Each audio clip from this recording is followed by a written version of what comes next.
right, that would have been our finishing note, but I've got the pleasure to introduce one more speaker who I jumped ahead of on our agenda.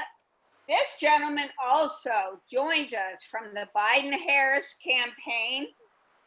He is the director of faith groups for the campaign. This is Josh Dickson. I, again, saw him for the first time on a Zoom meeting.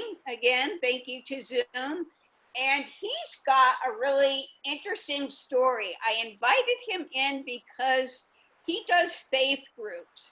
And it's my feeling that so many Democrats of faith are afraid to admit that they are of faith because that's not always well expected or accepted within Democratic circles. So I asked Mr. Dickson if he would join us and give us a little bit about his story and how in the world he ended up as a Democrat working on the Biden-Harris ticket. So with that, Mr. Dickson, go ahead and take it away.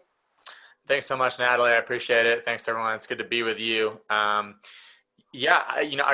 someone who 100% identifies as a Democrat because of my faith and not in spite of it. And I think that, right now, as our country is in this critical moral moment, this real historic inflection point that will determine what direction we bend the moral arc of the universe, there's really such a clear contrast of values on the ticket.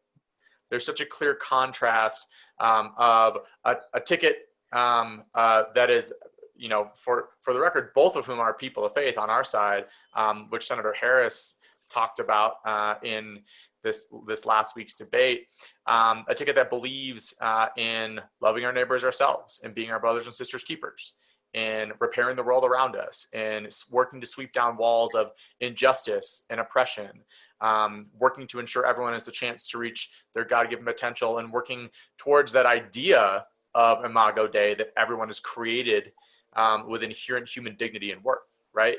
We have that in juxtaposition to a ticket that puts kids in cages, a ticket that separates children from their families, a ticket that actively works to oppress people in many, many ways. A ticket that dehumanizes people from different countries, from different cultures, from different communities. A ticket that politicizes public health for personal gain reasons to the tune of 210,000 people and counting who've lost their lives, tens of millions who've lost their jobs, and millions more who've had their lives upended by the current crisis. And this juxtaposition, it just makes the moral choice in this election so clear. And I think for me, as someone who was raised in a conservative environment, who, for me, my Christian faith is where my values come from, but when I was growing up, the kind of culture in which where I lived and where I went to church, was very conservative and socialized people to think that if you are a person of faith, you have to be Republican. And that socialization, people carry that, and I carried that. And when I was in college, I still identified as conservative. After I graduated, I still identified as a Republican. And I remember my first job was as a teacher on the south side of Chicago, working at a 100% low-income school. All my kids were on free and reduced price lunch. And my kids were amazing. And so were their parents. And their parents, many of whom were not given opportunities in education, opportunities in employment. They worked as hard as anybody I'd ever met. Many of them worked multiple jobs. And, I saw how much potential they had. I saw how they were, they were as intelligent, they were as capable as anybody else. They just didn't have the opportunity. And it was because of where they were born, and largely because of other factors like the color of their skin, like their income status. And the school where I taught, it was on the southwest side of Chicago. And if my kids had been born, 3 miles away, their odds of going to college and getting a degree by the time they were 25 would have jumped from 6.5% to 90%.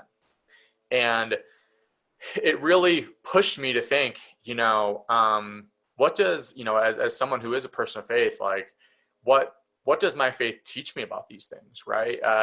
If I believe that, everyone was born to have hope and a future, what does my faith teach me about systemic injustice, about systemic racism, about all these different things? And when I interrogated that, I really saw in the different party platforms a prioritization for lifting people up in the Democratic Party, a prioritization for people, for providing opportunity for people who were born into circumstances out of their control where they had less. And I saw the opposite of that in the Republican Party platform. And at the time as well, Barack Obama was just starting to run for president. And I saw in his rise and in his vision, just something that resonated so much with me. And that was really around the time when I think I came to the realization that my values hadn't changed, but when I actually looked deeply at them, they aligned much more with what the Democratic Party was fighting for, what Barack Obama at the time was fighting for, what Joe Biden now is fighting for, than what we saw then from the administration of George W. Bush, what we saw from different candidates in between then and 2016, and what we've seen so much from the Trump administration. And so I deeply believe that people of faith, have a strong voice in this party, have had a very strong moral voice in this party for a long time. You have to look no further than the civil rights movement to see that. And this party is a place for everyone. I think that's the most important thing. This party is a place for everyone. And if you happen to be a person of faith who's in this party because of your faith, then this party is a place for you too. And so, we're working really hard to make sure that people of faith feel valued and respected by our campaign, that they know we are actively asking for their votes because we don't want to leave any votes on the table. We're working to ensure that we are making the case for Joe Biden and Kamala Harris, not just against Donald Trump. And again, we're working with everybody too. I work with a lot of folks who are not people of faith as well. And I think that they are equally valuable. And because everyone's equally valuable. And that's how we need to operate as a party. And so I'm just grateful for the chance to be here today because, again, we're at such an important point in the history of our country. And when we talk about we're in the battle to restore the soul of the nation, like I know that so many of us are tired. I know that so many of us have Zoom fatigue. I know that it's tough. And so many of us have been isolated for a long time. But it doesn't make the work any less important. And so just have a tremendous amount of gratitude for all of you and what you're doing. Just want to say, keep it up. These next 3 weeks will decide the election. In Florida is such a critically important state. I don't have to say that to you all because you know it, but I will just reiterate on behalf of the campaign how important Florida is and how we can literally close off Donald Trump's path to victory in Florida. So let's do it. Let's do it together. Thank you for having me. Natalie, I'll turn it back to you. Thank you very much, Josh.